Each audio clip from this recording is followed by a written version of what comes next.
Case scenario 2.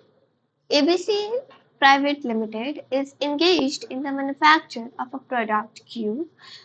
The product has following standard production requirements determined by the technical team of the company post satisfactory completion of test run.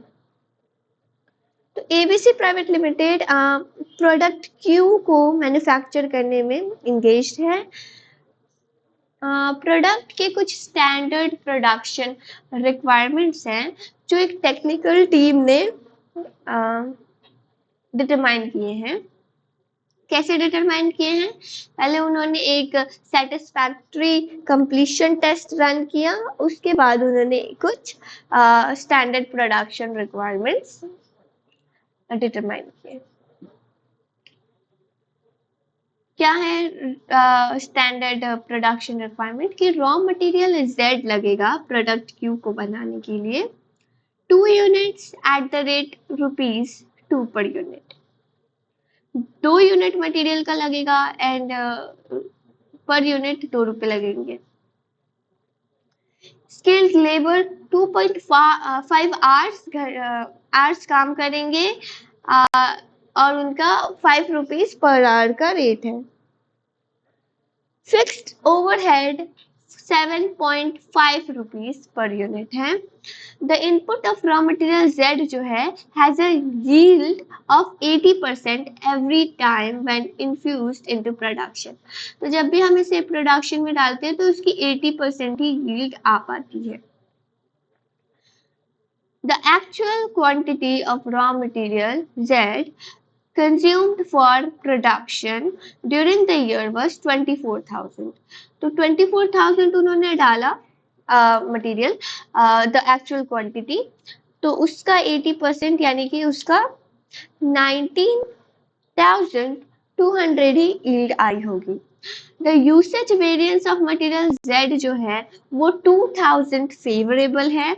Further जो actual amount है material cost का जो consumed हुआ है, amount कितना consume हुआ है वो 45,000 का मटेरियल कंज्यूम हुआ है। During the year the actual working hours 30,000 थे घंटे, for which the labour cost को पे किया गया 1,20,000 rupees. The ideal time variance amounted to 10,000 adverse. जो ideal time variance है वो 10,000 adverse है। वहाँ पे usage variance मटेरियल का 2000 फेवरेबल था, यहाँ पे ideal time variance 10,000 adverse है। The actual fixed overheads incurred for the year amounted to ₹1,50,000. जो actual fixed overheads थे उनका फिक्स्ड ओवरहेड्स का अमाउंट ₹1,50,000 था, और जो एक्सपेंडिचर वेरिएंस होता है वो 25,000 फेवरेबल है। Expenditure variance ₹25,000 favorable. So in the context of above, the following needs to be determined. हमें ये चीजें निकालनी है। फर्स्ट क्वेश्चन पूछ रहा है एक्चुअल आउटपुट कितना होगा प्रोडक्ट क्यू का produce during the year. During the year जो हम प्रोडक्ट क्यू प्रोड्यूस करेंगे उसका एक्चुअल आउटपुट कितना होगा, क्योंकि इनपुट तो 24,000 था। तो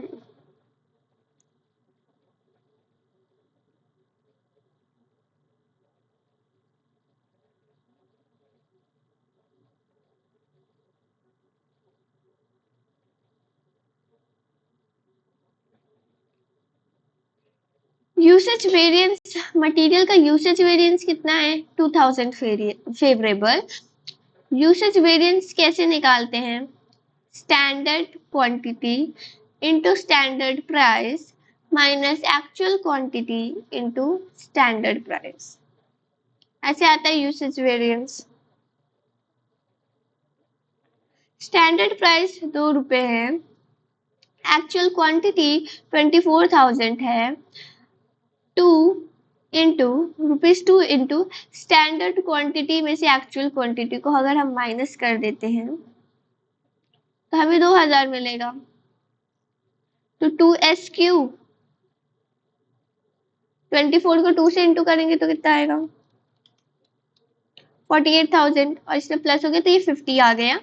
तो फिर इसको डिवाइड करेंगे 2 से तो स्टैंडर्ड क्वांटिटी हमारा 25,000 आ गया। नंबर ऑफ इनपुट रिक्वायर्ड है 2 पर आउटपुट। यील्ड है 80%। तो 25 यूनिट्स को अगर हम 2 से डिवाइड करेंगे तो इतना ये मटेरियल का था तो इतना हमारा प्रोडक्शन होगा, बट उसमें से 80% ही आएगा। तो ये 10,000 आ गया। यानी कि देखो हमारा स्टैंडर्ड क्वांटिटी हमने निकाला 25,000, ठीक है, बट 25,000 तो मटेरियल लगेगा ना। मटेरियल अगर 2 लगता है तो आउटपुट 1 आता है, तो इसलिए हमने इसको 2 से डिवाइड कर दिया।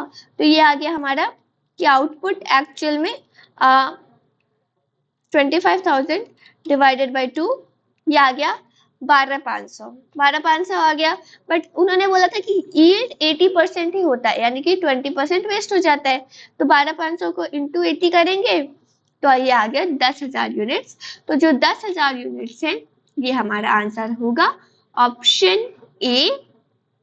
एक्चुअल आउटपुट कितना आएगा 10,000।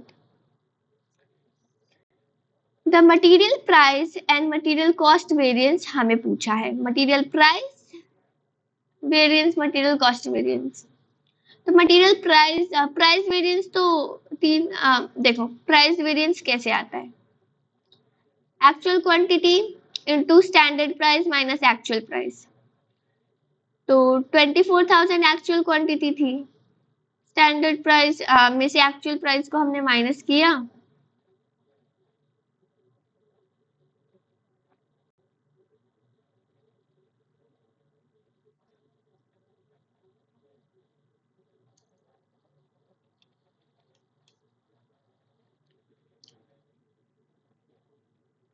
तो हमारा हमें बताया गया था कि हमारा जो प्राइस वेरिएंस होगा वो 3,000 फेवरेबल होगा। कॉस्ट वेरिएंस की बात करें तो standard cost quantity into standard price minus actual quantity into actual price. तो 50,000 में से 45,000 माइनस कर दिया हमने तो 5,000 फेवरेबल आ गया कॉस्ट वेरिएंस। तो that is the answer 3,000 and 5,000।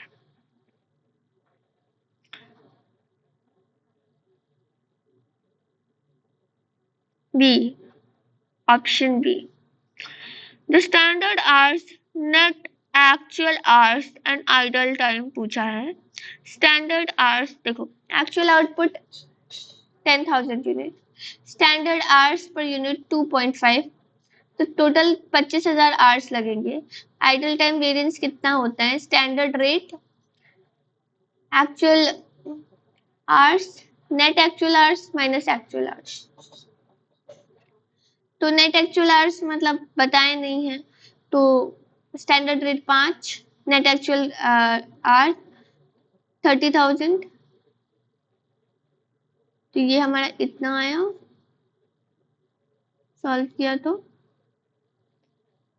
फिर 1,40,000 को 5 से डिवाइड करेंगे तो नेट एक्चुअल आवर 28 आवर्स आ गए।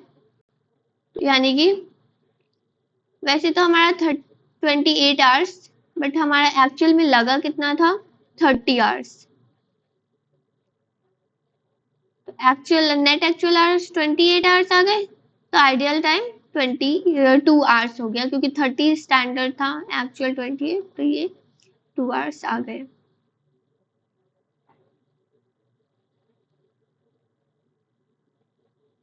Labour efficiency variance, labour rate variance पूछा गया है।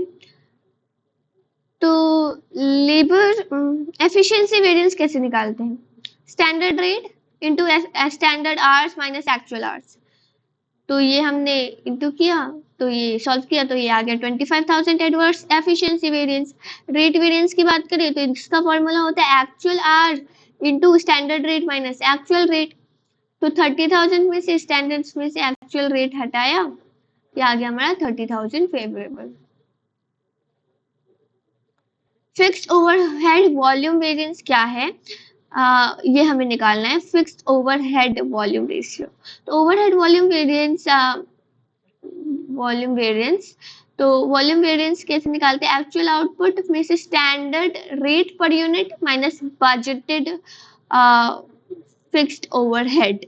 तो बजटेड फिक्स्ड ओवरहेड आ गया actual fixed overhead plus minus expenditure variance. तो हमने एक्चुअल फिक्स्ड ओवरहेड में से एक्सपेंडिचर वेरिएंस को हमने प्लस कर दिया, ये आ गया हमारा बजटेड फिक्स्ड ओवरहेड। तो एक्चुअल ओवरहेड में से अगर स्टैंडर्ड रेट लगाएं तो एक्चुअल आया है 75,000। तो 175 में से 75 हटाया तो 1000 एडवर्स आ गए।